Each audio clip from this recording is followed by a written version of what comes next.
Sans trop tarder, nous allons passer à l'exo 4.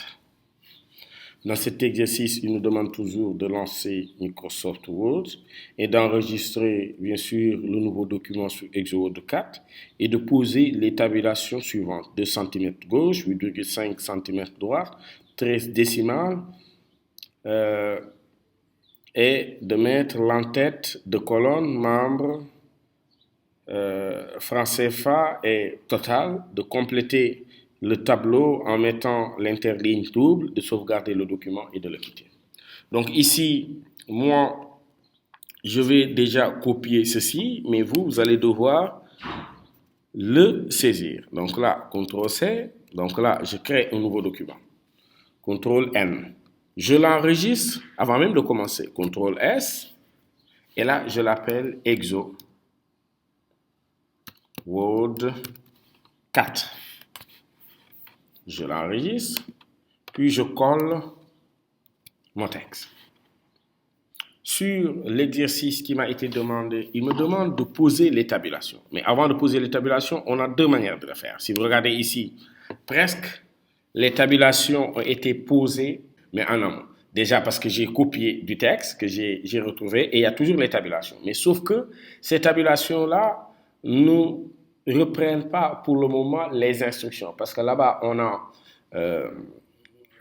les tabulations déjà ici qui nous sont proposées, c'est 2 cm gauche, 8,5 droite, 13 décimales. Donc là, c'est ce qu'on va devoir faire. Et pour le faire, il faudra sélectionner le texte. Donc ici, je sélectionne le texte.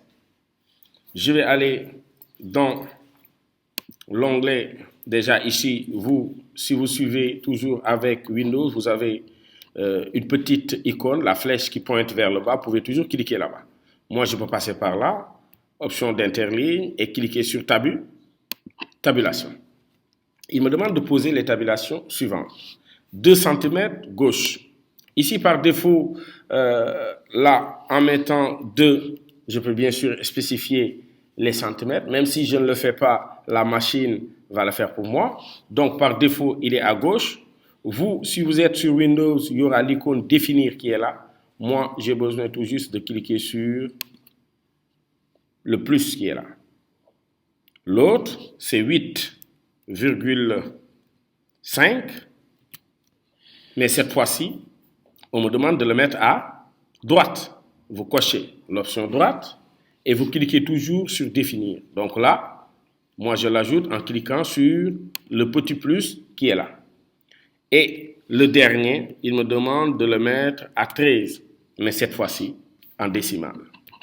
Et là, vous cliquez toujours sur définir. Moi, je clique sur le plus.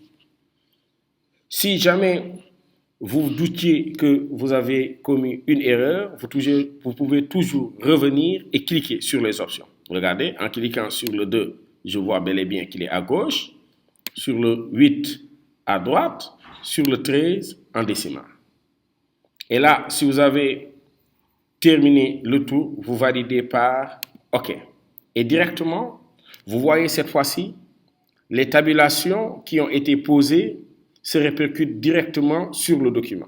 Mais une chose qui est nouvelle, c'est que sur la règle qui est affichée en haut, voici les tabulations qui ont été posées. Celui-là, c'est vers la gauche, raison pour laquelle les deux, il les a alignés à gauche. Celui-là, c'était à droite, les 8,5, on est entre le 8 et le 9, mais sauf qu'il les a alignés à droite. Et le décimal, c'est les nombres avec des virgules. Donc, sur chaque virgule, il l'a aligné avec le 13 qui est là. Donc, ici, chose qui est très simple, je peux toujours zoomer pour mieux vous montrer. Voici le résultat. Maintenant, si jamais vous ne voyez pas la règle, vous pouvez toujours aller dans Affichage et voir est-ce que la règle est cochée. Parce que ce n'est pas évident. Donc là, si la règle est cochée, vous allez voir cette graduation au-dessus. Hormis tout ça, il me demande déjà, après avoir mis cette mise en forme, de le mettre avec un interlignage double. Je reviens toujours sur Accueil dans l'option d'interligne qui n'est plus nouveau, interlignage, et là, au lieu de le laisser à simple, vous choisissez double. Et là, vous validez par OK. On voit bel et bien que notre tableau devient plus aéré. Hormis ça, pour contempler ce que vous êtes en train de faire, vous pouvez toujours désactiver les caractères masqués. Et je pense bien que vous commencez à avoir l'habitude. Vous me sélectionnez la première ligne que l'on considère comme étant le titre, vous le mettez en gras, vous sélectionnez celui du bas, vous le mettez en gras, puis en italique. Voici le travail qui nous a été demandé sur l'exo 1. J'enregistre en faisant un CTRL S.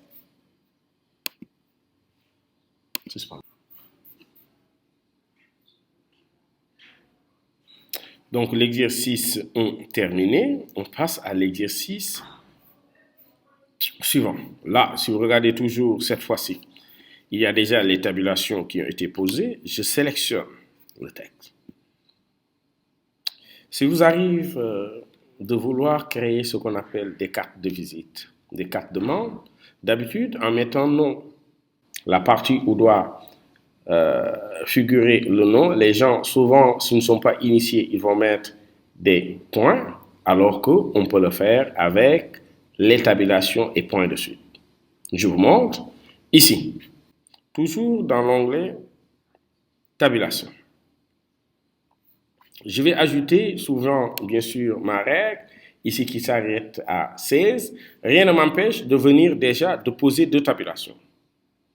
Déjà, je mets à 8, mais cette fois-ci, je peux les laisser toujours à gauche, mais cette fois-ci, j'utilise les points de suite. Je peux utiliser celui-là, je peux utiliser celui-là, j'utilise celui-là. Là, je le définis. Donc, vous cliquez chez vous sur définir. Moi, je clique sur le plus. Puis, je fais le suivant. À 16, là, toujours la même chose. Vous définissez. Moi, je clique sur le plus. Il suffit tout juste que je valide sur OK. Et voici mes tabulations qui ont été posées. Rien ne m'empêche. Ici, c'est la première tabulation qui s'arrête à 8. Il me reste une autre tabulation qui doit s'arrêter à 16. Donc ici, si je veux bien, je peux toujours l'ajouter. Mais là, je vais devoir un tout petit peu agrandir cette partie parce que ça s'arrêtait tout juste sur 16, alors que donc 16 est exclu. Donc là, voici de manière très simple comment on peut avoir ce résultat extraordinaire sur un fichier qui peut être un fichier d'inscription pour montrer à la personne que voici la zone à remplir. Sans trop tarder, je termine toujours par faire le fameux CTRL S.